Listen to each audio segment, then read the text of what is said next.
మనం డెస్క్లో మేము ఆ కాలంలో డెస్క్లో పనిచేసినప్పుడు కాకతీయ ఎక్స్ప్రెస్ యాక్సిడెంట్ జరిగింది. దానిలో కూడా మంటలు వచ్చినాయి. మేము డెస్క్లో ఉన్నాం ఆ రోజు. నేను సెకండ్ షిఫ్ట్లో ఉన్నాను. వచ్చేసాగానే అంటే ఆ న్యూస్ ఎడిటర్ అనేవాడికి లేకపోతే అక్కడ అది తీసుకునేవాడికి ఒక పూనకం వస్తుండే అనమాట. హింస జరుగుతుంటే వాడు ఫోన్లో మాట్లాడుతున్నాడు అవతల వాడితో. అవును ట్రైన్ అంటున్నావు, ఒక భోగి అంటున్నావు, కనీసం భోగిలో 70 మంది 90 మంది ఉంటారు కదా, 90 మంది 100 మంది ఉంటారా, డెఫినెట్గా 100 మంది చనిపోయి ఉంటారు కదా. అంటే ఈయనకి ఎక్కువ మంది చనిపోతే ఎక్కువ వార్త వస్తుంది. అట్లే మీరు ఏమైనా రేప్ కేసు జరిగింది అని అంటే జనరల్గా జర్నలిస్ట్ ఎంత హ్యూమన్గా ఎంత ఇన్హ్యూమన్గా ఉంటాడంటే అది గ్యాంగ్ రేపా మామూలు రేపా అని ఆలోచిస్తుంటాడు. అంటే గ్యాంగ్ రేప్ అయితే ఒక రకమైన కవరేజ్ పెట్టాలా, మామూలు రేప్ అయితే పట్టించుకోవాల్సిన అవసరం లేదు. క్రైమ్ న్యూస్లో సింగిల్ కాలంలో వేయచ్చు. దీనిలో కూడా అట్లాంటిదే ఉంటుంది. రెండోది అది ఎక్కడ జరిగింది, హైదరాబాద్లో జరిగిన సందర్భంలోనే మంచిర్యాల దగ్గర కూడా ఆసిఫాబాద్లో కూడా ఒక కేసు జరిగింది. కానీ దానికి కవరేజ్ రాలేదు. ఎందుకంటే హైదరాబాద్ సర్క్యులేషను అనేది density of your population, the size of your population, intensity of that news over population. ఆ మంచిర్యాలలోనో ఆదిలాబాద్లోనో కంటే హైదరాబాద్లో ఒక సెన్సేషన్ క్రియేట్ చేయొచ్చు. ఏమొస్తుంది సెన్సేషన్ తోటి? నువ్వు ఎంత సెన్సేషన్ చేసి ఎంత మంటలు రేపుతుంటే అంత వ్యూవర్షిప్ పెరుగుతుంది. ఎంత వ్యూవర్షిప్ పెరిగితే అంత టీఆర్పీ రేటింగ్ వస్తుంది. ఎంత టీఆర్పీ రేటింగ్ వస్తే అంత అడ్వర్టైజ్మెంట్ రెవెన్యూ వస్తుంది. ఇంత ఒక క్రూయల్ క్రైమ్ని, ఒక చాలా దరిద్రమైన క్రైమ్ని ఇంత సెన్సేషన్ చేసి దాన్ని ఒక సరుకుగా మార్చి, దాన్ని ఒక మార్కెట్గా మార్చి, దాన్ని ఒక వ్యాపారంగా తీసుకోవడం అనేటువంటిది ఏ బిజినెస్లో కూడా ఇంత క్విక్ ఇది ఉండదు. ఇది ఒక ప్రమాదకరమైనటువంటి ఇది. అప్పుడు ఈ మీడియాకి రెస్పాన్సిబిలిటీ లేకపోవడం చాలా అకాడమిక్గా చాలా చెప్తుంటారు. ఎందుకు ఉమెన్ అంటేనే, రేప్ అంటేనే, లేదా అగెనిస్ట్ క్రైమ్ ఉమెన్ అంటేనే వీళ్ళందరూ రంగంలోకి దిగి ఈ పని చేస్తున్నారు. అదే ప్లేస్లో ఒక దళిత్ అయితే ఎందుకు చేయరు? అదే ప్లేస్లో ఒక ముస్లిం అయితే ఎందుకు చేయరు? అదే ప్లేస్లో ఒక క్రిస్టియన్ అయితే ఎందుకు చేయరు? అదే ప్లేస్లో ఒక థర్డ్ జెండర్ అయితే ఎందుకు చేయరు? హైదరాబాద్లో రోజు వైలెన్స్ జరుగుతుంది. హైదరాబాద్లో హిజ్రాలు రోజు పోలీస్ స్టేషన్ల చుట్టూ నరకం అనుభవిస్తున్నారు. హైదరాబాద్లో హిజ్రాలు రోజు పోలీసులను గల్లబట్టి కొడుతున్నారు, వాళ్ళు తన్నులు తింటున్నారు. అంటే మీరు విలువ అనేటువంటిది ప్రాణానికి ఇస్తున్నారా? ప్రాణానికి ఇస్తే దళితుడిదైనా, ముస్లిందైనా, హిజ్రాదైనా, లేదా దళిత మహిళదైనా ఒకటే కదా. ఎందుకు హైదరాబాద్ కేసుకి ఎక్కువ సెన్సేషన్ వస్తుంది? ఎందుకు ఢిల్లీ కేసుకి మాత్రమే ఎక్కువ అటెన్షన్ వస్తుంది? For your kind information friends, every day 88 rapes అవుతున్నాయి. 88 రేప్స్ ఎవ్రీ డే. అది ఇండియా మొత్తంలో 200 రేప్స్ అవుతున్నాయి ఎవ్రీ అవర్. నాకు ఆ డేటా కూడా ఉంది, నేను షేర్ చేస్తాను కూడా మన వాళ్ళతోటి. నాకైతే ఆశ్చర్యం వేసింది. ఒకవేళ మీరు ఆ రేప్కి అటువంటి ఇన్సిడెంట్స్ అన్నింటినీ కానీ పెడితే 24/7 ఛానల్ నడిపించాల్సి వస్తుంది, రేప్ ఛానల్ అని పెట్టి. Because India is such kind of doing such kind of exercising such kind of crime against women. ఒక్కొక్క ఇన్సిడెంట్ గురించి మీరు హైదరాబాద్లో మొన్న జరిగినటువంటి ఇన్సిడెంట్ లాగానే మీరు కనుక టెలికాస్ట్ చేస్తే ఛానల్స్ సరిపో. న్యూస్ పేపర్స్ మొత్తం 16 పేజెస్ 20 పేజెస్ ఓన్లీ న్యూస్, ఇవి మాత్రమే. ఎందుకని కొన్నిటిని హైలైట్ చేసి కొన్నిటిని హైలైట్ చేయడం లేదు అని అంటే దాని వెనక ఇగో ఇంత సర్క్యులేషన్ ఉంటుంది, వ్యూవర్షిప్ ఉంటుంది, యాడ్ రెవెన్యూ ఉంటుంది, లేదా మిగతా చాలా అంశాలు ఉంటాయి. వీటన్నిటిని మించి 2020 సినిమాలో చూపించినట్టుగా పొలిటికల్ ఇంట్రెస్ట్లు కూడా ఉంటాయి. ఆ ఇన్సిడెంట్ 2 రోజుల వరకు లైమ్ లైట్లోకి రానందుకు, మన గ్రేట్ మీడియాకి తెలియనందుకు పాలిటిక్స్ కూడా ప్రభావితం చేస్తుంటాయి. హైదరాబాద్ ఇన్సిడెంట్లో ఎప్పుడో 2 రోజుల కింద ఇష్యూని ఎన్డీటీవీ అనే ఛానల్ చెప్పిన తర్వాత మళ్ళీ లోకల్ ఛానల్స్ అందుకున్నాయి. లోకల్ ఛానల్స్ అన్నింటినీ కూడా ఎందుకు తెలియదు? ఢిల్లీలో ఉన్నవాడికి తెలిసినప్పుడు మీకెందుకు తెలియలేదు? అంటే ఆ ఇష్యూ అట్లా అవుతుందని అనుకోలేదు. మేనేజ్మెంట్ లెవెల్లో వీటినన్నింటినీ మాట్లాడుకునేటువంటి సినిమాలో వీటన్నిటిని చాలా పర్ఫెక్ట్గా చూపించినారు. అందుకని నేను ఆ సినిమాను ఎక్కువ మీకు రికమెండ్ చేస్తున్నాను, ఎక్కువ రెఫర్ చేస్తున్నాను ఆ సినిమాకి సంబంధించినటువంటి ఇష్యూలు. సరే, ఈ రేప్ జరిగినప్పుడు మనం ఏం చేస్తున్నాం అంటే ఇటువంటి సంఘటనలు జరిగింది. రేప్ అనడం కూడా తప్పు నిజానికి. ఇటువంటి అసల్ట్ ఆన్ ఉమెన్ జరిగినప్పుడు మన ఛానల్స్ కానీ మనవి కానీ ఏం చేస్తుంది, మొదలు ఈ సెన్సేషన్ హైప్ క్రియేట్ చేయడానికి ఒక మెకానిజం ఉంటుంది, ఒక టెక్నిక్ ఉంటుంది. నేను యూపీలో జరిగిన దళిత అమ్మాయి రేప్ కేసులో జరిగిన యాక్టివ్ పార్టిసిపేట్ చేసిన ఈ ఛానల్స్ని నేను గమనించినాను, 2 నేషనల్ ఛానల్స్ని. వాళ్ళు ఢిల్లీ నుంచి బయలుదేరుతున్నప్పుడే ఒక బ్రేకింగ్ మా ఛానల్ వెళ్తుంది, 2 గంటల్లో బయలుదేరుతాము, ఒక 3:30 గంటల కాటి చేరుతాము అంటే ఒక వివిఐపి టూర్ షెడ్యూల్ ఇచ్చినట్టుగా ఈ జర్నలిస్ట్ షెడ్యూల్ని అలా చెప్పేస్తున్నారు అనమాట. అంటే ఏదో అంటున్నారు కదా ఈ మధ్య, కమింగ్ అప్ కాదు, ఇంకొకటి డెవలపింగ్, స్టోరీ డెవలప్ అవుతుంది, బ్రేకింగ్ అట్లా ఒక మైండ్స్ని హిప్నటైజ్ చేసే, అంటే నిజానికి ఇప్పుడు మీడియా ఛానల్స్ ఇండియాలో చాలా వరకు హిప్నటైజ్ చేస్తున్నాయి.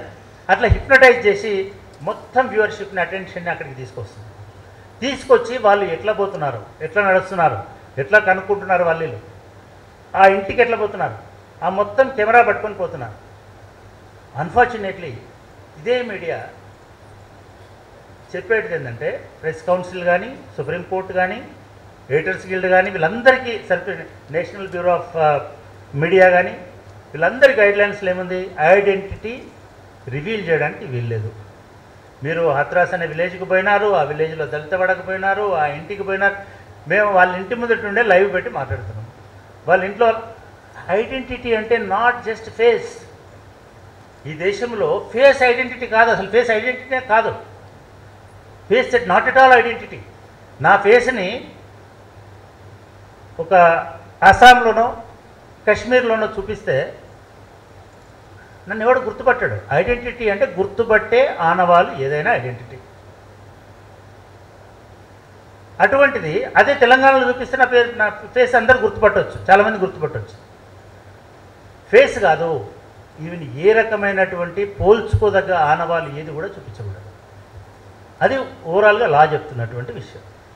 ఓవరాల్గా లా చెప్తున్నది అదే. అండ్ నాకు గుర్తులేదు 21A 121A 122A చెప్తున్నది అదే. అదేవిధంగా మీ రూల్స్ చెప్తున్నది అదే. మీరు ఆ విలేజ్కి వెళ్తారు, వాళ్ళ ఊరికి వెళ్తారు, వాళ్ళ ఇంటి ముందు ఉంటారు, ఈ అమ్మాయి రేపైంది, ఈ ఇంట్లోనే ఉందామని చెప్తుంటారు. Is it fair? ఇది న్యాయమేనా? రెండవది, పోలీసులు జూబ్లీ హిల్స్ కేసులో వివరాలు చెప్తున్నారు, మీడియా అప్పటికే దాన్ని పెంట చేసేసింది. ఎవరో ఒక ఎమ్మెల్యే వచ్చి నా దగ్గర వీడియోలు ఉన్నాయి, ఆ వీడియోలని నేను మీ అందరికీ ఇస్తాను, రిలీజ్ చేస్తానంటే అసలు దాన్ని వేస్తారా? ఈ వీడియో ఫుటేజ్ అనేది ఎవిడెన్స్ అవుతుందా? వీడియో అనేదాన్ని ఫ్యాబ్రికేట్ చేయడానికి లేదా వీడియో అనేదాన్ని ఎందుకు తీస్తారా సంఘటన? దానికంటే ముఖ్యంగా మీ బ్రాడ్కాస్టింగ్ అసోసియేషన్ ఏం చెప్తున్నది, మీ ఛానల్స్ నెట్వర్క్ ఏం చెప్తున్నది, మీ ఎడిటర్స్ గిల్డ్ ఏం చెప్పింది? ఇటువంటివి ఏవి అంటే ఎవరో చెప్పినా కూడా ప్రసారం చేయడానికి వీళ్ళని. దానికి మీడియా రెస్పాన్సిబిలిటీ ఏంటంటే ఆ మీరు కనుక ఆ ప్రెస్ కాన్ఫరెన్స్లో లేదు మేము ఎథిక్స్ పాటించి ఈ వార్తను మేము వేయమంటే ఆయన వీడియోని ఏం చేస్తాడు? ఆయన ప్రైమరీ రెస్పాన్సిబుల్ ఎవరు దాన్ని సర్క్యులేట్ చేయడానికి? అసలు ఆ వీడియో అక్కడిదే అని ఏమి తెలుసు మీకు? వాళ్ళ ఫేస్లో తెలియదు కదా. ఏ వీడియో అయినా ఆయన అయ్యుండొచ్చు కదా. ప్రైవేట్గా ఏ ఇద్దరు మనుషులను వీడియోని తీసినా కూడా అదే అయ్యుండొచ్చు కదా. నాకు టెక్నాలజీ తెలియదు కానీ ఫేస్ బ్లర్ చేసి ఇచ్చినంత మాత్రాన శ్రీనివాసరెడ్డి గారు దాన్ని మళ్ళీ బ్లరింగ్ని ఒరిజినల్ దానికి తీసుకొచ్చుకోలేమా? మీరు అవన్నింటినీ చేయొచ్చు, బట్ అన్నింటి ఉంటాయి. రెండవది, ఐడెంటిటీ అంటే నా ఇల్లు కూడా నా ఐడెంటిటీ, ప్రైవసీ. అట్లా వాడింది కూడా ఏంటంటే ప్రైవసీని కాపాడాలి, ప్రొటెక్ట్ చేయాలి. My residence is my private place, it is not a public place. నా గురించి ఏమైనా మాట్లాడాలనుకుంటే, నన్ను ఏమైనా అడగాలనుకుంటే నా ఆఫీస్ ఈజ్ పబ్లిక్ ప్లేస్.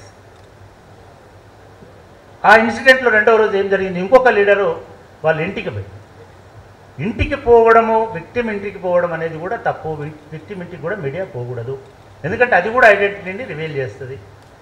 మూడవది, కొన్ని కేసులలో సుధా మీరు ఇప్పుడు ఎక్కడున్నారని అడుగుతారు. అక్కడున్న ఆయన అడగగానే రాకేష్ మనం ఇప్పుడు అమీర్పేటలో 3వ లైన్లో ఉన్న రాజేష్ అపార్ట్మెంట్ దగ్గర ఉన్నాం, విక్టిమ్ ఇక్కడ. What is this? Who are you to tell entire address and అది చూపిస్తున్నాడు అపార్ట్మెంట్ పేరు. ఈ అంటే మనకి ఏమన్నా సెన్స్ ఉందా? మీడియా మనం చూస్తున్న వాళ్ళకి అనిపిస్తుంటుంది. అంటే చాలామందికి అటువంటి ఒక క్యూరియాసిటీని, అటువంటి ఒక ఇదంతా ఎందుకు జరుగుతున్నది, వీటన్నిటికి సంబంధించి కూడా ఒక 20 ఏళ్ల కిందనే ప్రెస్ కౌన్సిల్ అనేది ఒక 45 పేజీల పుస్తకం వేసింది. కోడ్ ఆఫ్ ఎథిక్స్ ఏముండాలి, ఎథిక్స్ కోడ్ ఆఫ్ కండక్ట్ ఏముండాలి, జర్నలిస్టులకు ఎథిక్స్ ఏముండాలి, మహిళల పట్ల నేరాలు జరిగినప్పుడు పేర్లు ఒకటే వాడద్దని, పేర్లు వాడద్దు అనేది మీరు అంటున్నారు కదా, ఆర్గ్యూ చేస్తారు, పేర్లు చెప్పొద్దు కదా, మేము దిశ అన్నాం కదా, మరి అక్కడ లక్ష్మి ఎందుకు అన్నాం? ఈ సినిమాలో ఉన్న ఆర్గ్యుమెంట్ కూడా అదే. రేపు నేను సినిమాను వాడుకుంటున్నాను, రేపు నా మీద కూడా కేసు పెట్టకుండా అక్కడ లక్ష్మి ఎందుకు అన్నారు? టేకుల లక్ష్మి ఇంటి పేరుతో సహా ఎందుకు చెప్పినారు? ఎందుకు చెప్పినారంటే ఆ లక్ష్మి దళిత్ కాబట్టి, ఆ లక్ష్మికి మార్కెట్ లేదు కాబట్టి, ఆ లక్ష్మికి కలర్ లేదు కాబట్టి, ఆ లక్ష్మికి డబ్బులు లేవు కాబట్టి, ఆ లక్ష్మికి స్టేటస్ లేదు కాబట్టి. కానీ మిగతా చోట్ల ఆడియన్స్ ఉన్నారు కాబట్టి, స్టేటస్ ఉంది కాబట్టి, బలం ఉంది కాబట్టి, అధికారం ఉంది కాబట్టి, ఇవన్నీ ఆ సినిమాలో హీరో డైలాగ్స్ నాకు కావు. కాబట్టి ఇటువంటి న్యూస్ని టెలికాస్ట్ చేయడంలో భారతదేశంలో యాజ్ ఎ సోషియాలజీ స్టూడెంట్గా కులం అనేది ఒక ప్రధానమైనటువంటి అంశం అవుతున్నది, వర్గం అనేది ఒక ప్రధాన అంశం అవుతున్నది, మీ రెసిడెన్స్ అనేది కూడా ప్రధాన అంశం అవుతున్నది. చింతల్ బస్తీలో క్రైమ్ జరిగితే ఒక రకంగా ఉంటాము, టప్పాచిపుత్రలో క్రైమ్ జరిగితే ఒక రకంగా ఉంటాము, జూబ్లీ హిల్స్లో క్రైమ్ జరిగితే ఒక రకంగా ఉంటాము. హై అలర్ట్ అంటాము మనము. ఈ హై అలర్ట్ అంటే ఏమిటి? హై ప్రొఫైల్ కేస్ అంటాము. మొన్న మాట్లాడుతున్నప్పుడు కూడా కమిషనరు డిప్యూటీ కమిషనర్ నాకు తెలియదు కానీ no it is high profile case, we're taking proper care అని. నువ్వు లో ప్రొఫైల్ అయితే ప్రాపర్ కేర్ తీసుకోవా? ఐ మీన్ ఏం భాష మాట్లాడుతున్నారు మీరు? అంటే హై ప్రొఫైల్ కేసును ప్రాపర్ కేర్ తీసుకోవాలి కాబట్టి మేము 2 రోజుల దాకా ఐడెంటిటీ రివీల్ చేయలేదు. హై ప్రొఫైల్లో ఉన్న నేరస్తులని 2 రోజులు మీరు దాచినారు అని నేను అంటున్నా. ఇది హై ప్రొఫైల్ కాబట్టి మీరు అక్కడ లాలుచి పడ్డారని అనుకుంటున్నా. కానీ ఇంకొక కేసులో నిందితుల్ని 2 రోజుల్లో ఎన్కౌంటర్లు ఎందుకు చేసినారని ఎవరు ట్విట్టర్లో అడిగినారు. 2 రోజులు కూడా కాదు, 1 డేలో ఎన్కౌంటర్. సినిమాలో కూడా అది అడిగినాడు. సినిమాలో కూడా ఇట్లా రేప్ చేసిన వాళ్ళని తీసుకెళ్ళి సజ్జన్ కుమార్ అని, సజ్జనార్ కాదు, మీరు మిస్అండర్స్టాండ్ చేసుకోవద్దు, సజ్జన్ కుమార్. ఆ సజ్జన్ కుమార్ అన్నట్టు ఆయన ఏసీపీ ఆఫ్ దట్ జోన్. ఆయన అందరినీ ఒకటేసారి కాల్చిపడేసి ఎన్కౌంటర్ అని చెప్పేస్తారు. అందరు పూలు చల్లుతారు, రాఖీలు కడతారు, అన్నా నువ్వు ఉంటే మాకు రక్షణ ఉండదు, రక్షణ ఉంటుంది అని చెప్తారు. ఇదంతా బ్రహ్మాండంగా ప్రొజెక్ట్ చేసిన. మరి ఈ కేసులో ఎందుకని చేయలేదు? If that is the law, if that is the rule, cinema ఏం చెప్తుందంటే అది రూల్ కాదు అని చెప్తారు. దీన్ని ఎన్కౌంటర్ చేయమని చెప్పారు. ఇక్కడ ఇది నేను మన లైఫ్లో దొరుకుతుంది. ఇప్పుడు మీద హై ప్రొఫైల్ కాబట్టి మేము చాలా జాగ్రత్తగా డీల్ చేస్తున్నాం అని అంటే మామూలుగా అర్థం చేసుకుంటాడు. అందుకే వీళ్ళు 2 రోజులు పేర్లు చెప్పలేదని అనుకుంటారు. అక్కడ ఎందుకు చెప్పినారంటే వాళ్ళందరూ దిక్కుమొక్కు లేని వాళ్ళు, క్లీనర్లు, డ్రైవర్లు, ఇంకోడు. చివరికి ఇవన్నీ చూస్తున్నప్పుడు జడ్జికున్న ఆయనకి ఆర్గ్యుమెంట్ జరుగుతుంది, అడ్వకేట్కి జడ్జికి. చివరికి జడ్జి కోపానికి వచ్చి ఎందుకు మాట్లాడుతున్నారు అట్లా, వాళ్ళని చూస్తే కనబడతలేదా, వాళ్ళ ముఖాలు చూస్తే, వాళ్ళు వేసుకున్న బట్టలు చూస్తే, ఇట్లాంటిది మాట్లాడతారు. అంటే you are deciding the crime not only by caste and gender, you are deciding the crime by your appearance. హైదరాబాద్లో నేరం జరుగుతుందంటే ఓల్డ్ సిటీ, ఓల్డ్ సిటీలో అల్లదు అంటే ఓల్డ్ సిటీలో అందరూ టెర్రరిస్టులు ఉంటారు. దీన్ని స్టీరియో టైప్ అని అంటారు. అంటే ఒక స్టీరియో టైప్డ్ ఒపీనియన్స్ మన మీడియాలో ఉంటాయి, స్టీరియో టైప్డ్ ఒపీనియన్స్ మన లైఫ్లో ఉంటాయి. అసలు మనం ఎందుకు ఇట్లా ఉన్నాం అనేది ప్రధానమైనటువంటి సమస్య. ఫస్ట్ మీడియాది చెప్పి మనం ఎందుకున్నామో చెప్తాను. మీరు మీడియాలో చూసినట్టయితే ప్రింట్ మీడియాలో, నేను 85లో ప్రింట్ మీడియాలోకి వచ్చిన, 92 వరకు ప్రింట్ మీడియాలో. నేను నారాయణ సారు ఒక మీడియా సంస్థలో ఆంధ్రజ్యోతిలో పనిచేసేవారు. ఆంధ్రజ్యోతిలో 4 ఉమెన్ జర్నలిస్టులు ఉండేవాళ్ళు అవుట్ ఆఫ్ 100 మందిలో, రైట్ సార్, 4 ఉండేవాళ్ళు. ఈ 4 ఒక జర్నలిస్ట్ మాత్రమే జనరల్ డెస్క్లో ఉండేది, మిగతా 3 మఫ్సిల్ డెస్క్లో ఉండేవాళ్ళు. పేర్లు కూడా గుర్తున్నాయి నాకు. అలాగే వీళ్ళందరూ డెస్క్లో ఉండేవాళ్ళు. ఇప్పుడు చాలా ప్రపంచంలో ఎట్లా మాట్లాడుతున్నారంటే యుఎస్, అమెరికా ఒకటే ఒక ఫేర్ జెండర్ పాలసీ అని చెప్తున్నారు. ఈవెన్ యూరోప్లో కూడా ఈ జెండర్ స్టీరియోటైప్ ఎట్లా ఉంటుంది ముందు మన దగ్గర మాట్లాడు. ఈ 5 ఎందుకున్నారు ఉమెన్ జర్నలిస్టులు? నేను బీసీజేలో ఉమెన్ జర్నలిస్టుల స్టేటస్ మీద స్టడీ పేపర్, ప్రాజెక్ట్ రిపోర్ట్ ఇచ్చాను. నేను అప్పుడు చూసిన మొత్తం 32 మంది జర్నలిస్టులు దొరికినారు హైదరాబాద్. అప్పటికి 3000 మంది ఉంటారు, బహుశా 4000 మంది ఉంటారు 84, 85లో, 85, 86లో, మేబీ 90 వరకు. ఈవెన్ అప్పుడు కాదు, ఇప్పుడు ఈ వార్తా ఛానల్స్ వచ్చిన తర్వాత ఎందుకు పెరిగిందో నేను చెప్తాను. కానీ ఇప్పటికి కూడా you visit news paper channels. మళ్ళీ కూడా అడుగుతున్నాను, సార్ ఎవరికైనా ఒక మంచి ఉమెన్ జర్నలిస్ట్కి ఒక ఫెలోషిప్ ఇవ్వండి. ఉమెన్ జర్నలిస్టుల పరిస్థితి ఏంటిది తెలుగు మీడియాలో చూడండి. నేను ఎంసీజే చదువుకున్నాను, జర్నలిజంలో ఉన్నాను. 40 ఏళ్ళ నుంచి నేను బాల్య జర్నలిస్ట్ని. అప్పటి నుంచి నేను జర్నలిస్ట్గానే ఉన్నాను, బాల కార్మికులాగా. ఈ రోజు వరకు నేను ఎవరు ఉమెన్ జర్నలిస్ట్ని చూడలేదు, ఉమెన్ ఎడిటర్ని చూడలేదు తెలుగు మీడియాలో. ఎందుకు చూడలేదు? ఎందుకు ఉమెన్ మేనేజర్ కాలేదు? ఎందుకు ఉమెన్ ఎడిటర్ కాలేదు? రెండోది, జయంతి తెలుగు మీడియాలో నేను కొంచెం కేర్ఫుల్గానే వాడినాను. డెక్కన్ క్రానికల్లో జయంతి, మన తెలంగాణలో, హైదరాబాద్లో, తెలుగులో ఎవరైనారు అనేది కూడా చూద్దాం. బయట ఎవరైనారు, ఇక్కడ ఎవరైనారు అంటే కొన్నిసార్లు ఏమవుతుందంటే, because of our brought up and our education and hour leadership కొంతమంది ఎక్సెప్షనల్గా వస్తారు. బట్ ఎంటైర్ 110 years ఆఫ్ హిస్టరీలో ఎందుకు ఉమెన్ ఎడిటర్ లేరు? ఉమెన్ ఎడిటర్ వదిలేద్దాం, అందరు జర్నలిస్ట్ కదా. ఎక్కడైనా ఉమెన్ బ్యూరో చీఫ్ని చూసినారా? Bureau chief who assigns duties to all your journalists, 30 మంది 40 మందికి నువ్వేం చేయాలనే ఉమెన్ బాస్ని ఎవరైనా చూశారా? నేను చూడలేదు. ఇప్పుడు సాగర్ చేయలేపి మా ఆఫీస్లో ఉమెన్ జర్నలిస్టే ఉందని చెప్తాడేమో, ఫైన్. నేను ఎందుకంటున్నానంటే, మనకు ఉమెన్ అంటే ఏ పనులు చేయాలో మనకు తెలుసు.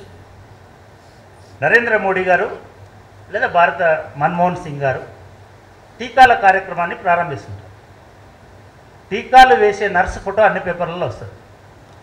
Have you ever seen a male person who is applying vaccine to A person?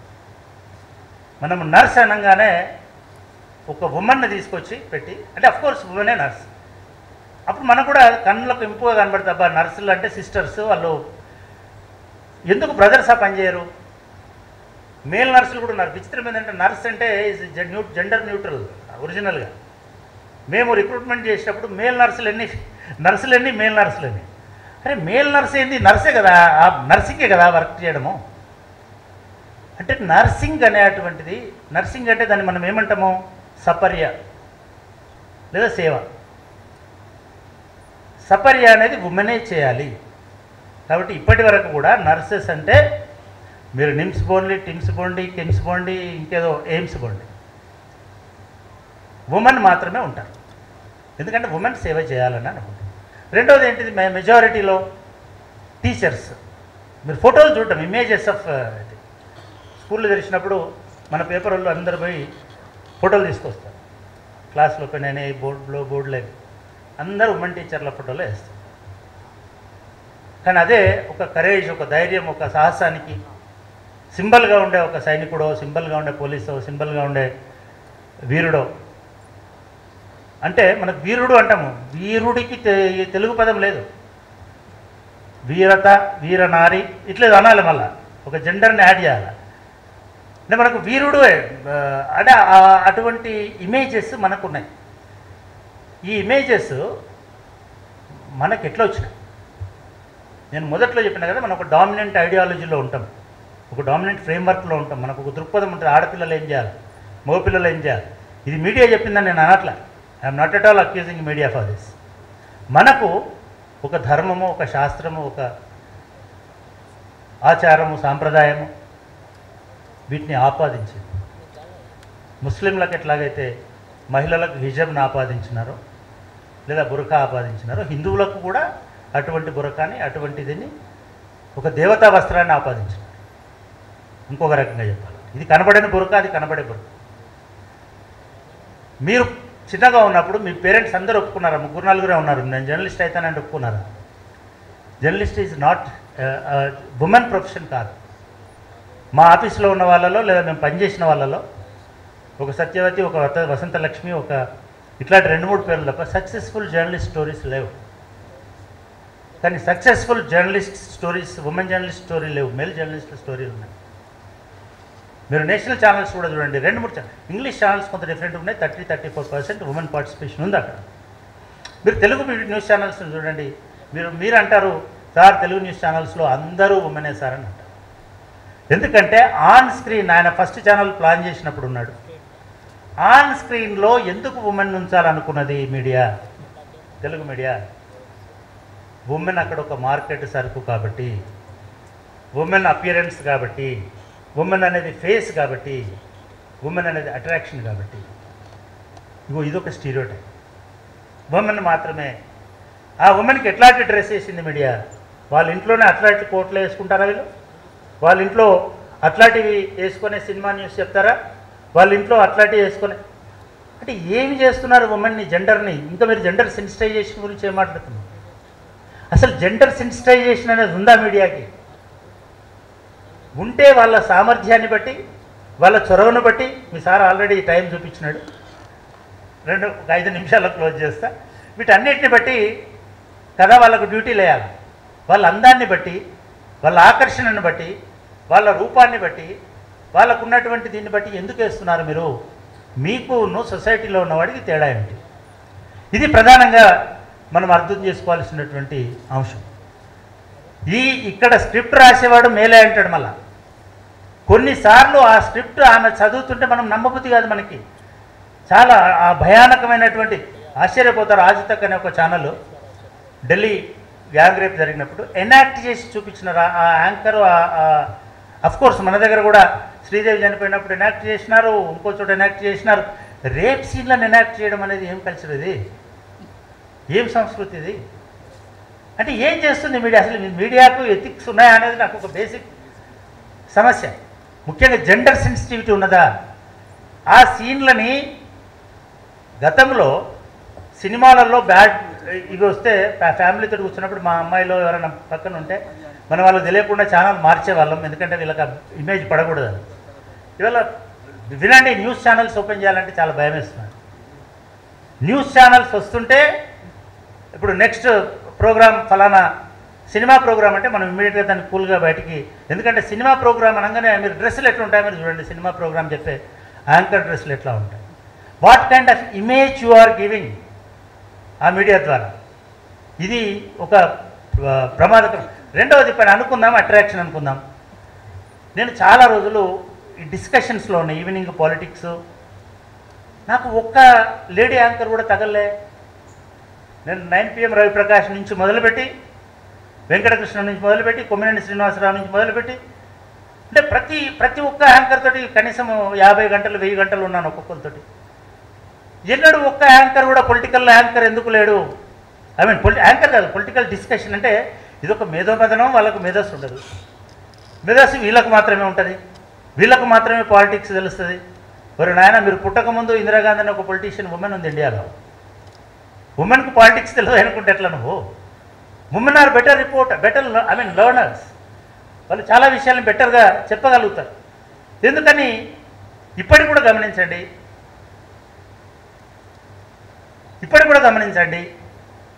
సాయంత్రం కాగానే అంటే చాలా కోట్లు వేసుకొని ఇది వేసుకొని మేకప్ ఇట్లా కూర్చొని చేయి ఇట్లా పెట్టి కాలు ఇట్లా పెట్టి శాసనకర్తలు వస్తారు. ఒక్కొక్క మీడియా ఛానల్లో ఒక్కొక్క శాసనుడు ఉంటాడు. అటు చెప్పేవాడిని చెప్పనేవాడు, వినవాడిని. అంటే ఇటువంటి హిందీ ఇంగ్లీష్ ఛానల్స్లో అటువంటిది కొంత అయింది. చాలా డేటా ఉంది, దాని మీద చాలా ఇష్యూస్ ఉన్నాయి. అంటే నేను ఇక్కడ చెప్పాల్సుకుంది ఏంటంటే, జెండర్ సెన్సిటైజేషన్ పౌరులుగా మాత్రమే కాకుండా మీడియా సంస్థలుగా, మీడియా యజమాని ఎవరో పంపించినారు చక్రపాణన్న, ఎటువంటి శిక్షణ తరగతులు మీడియా యజమాన్యాలకు పెట్టాలా? మీడియా యజమాన్యాలకు పెడితే నన్ను చూపించిన రోజు చూపించాలి. ఇంకా నేను ఎక్కువసేపు మాట్లాడనుకో, జై తెలంగాణ ఛానల్లో కూడా ఇది రాదు, లైవ్ రాదు. సో ఫ్రెండ్స్, నేనేమంటున్నానంటే, మనం అందరము కూడా irrespective of our professions, irrespective of our places, మనమందరం కూడా మేల్ చావనిస్ట్స్గానే ఉంటాము, మేల్గానే ఉంటాము. గుర్తుపెట్టుకోండి, మనందరి తలలో ఒక మనువు ఉంటాడు, వాడు మనల్ని శాసిస్తుంటాడు. మన చెల్లెనో, మన అక్కనో, మన అమ్మాయో బయటికి వెళ్తుంటే ఎక్కడికి వెళ్తున్నావు అని అడుగుతాం. అదే మన కొడుకు బయటకు పోతే వాడు ఎప్పుడు వచ్చినా ఎక్కడికి పోయి వచ్చినామని అడగము. అంటే ఇది మన జీవితంలో భాగమైంది. ఎందుకు మన జీవితంలో భాగమైంది? మన విలువలో భాగం కాబట్టి. ఎందుకు మన విలువలో భాగం? మన ధర్మంలో భాగం కాబట్టి. ఎందుకు మన ధర్మంలో భాగం? మనమందరం మనువులో భాగం కాబట్టి. మనవు ఎక్కడ భాగం? మనవు మన హిందూయిజంలో భాగం. అంటే ముస్లింలకు ఫ్రీడమ్ ఉందా? లేదు. ముస్లింలు కూడా అదే దానిలోనే భాగం కాబట్టి. పోనీ క్రిస్టియన్, ఇవన్నీ ఆర్గ్యుమెంట్స్ కాదు. మనం అంగీకరించాల్సినటువంటి విషయం ఏంటంటే, మనం ఆడపిల్లను ఒక రకంగా చూస్తాం, మగపిల్లల్ని ఒక రకంగా చూస్తాం. ఆడ కొలీగ్ను ఒక రకంగా చూస్తాం, మగ కొలీగ్ను ఒక రకంగా చూస్తాం.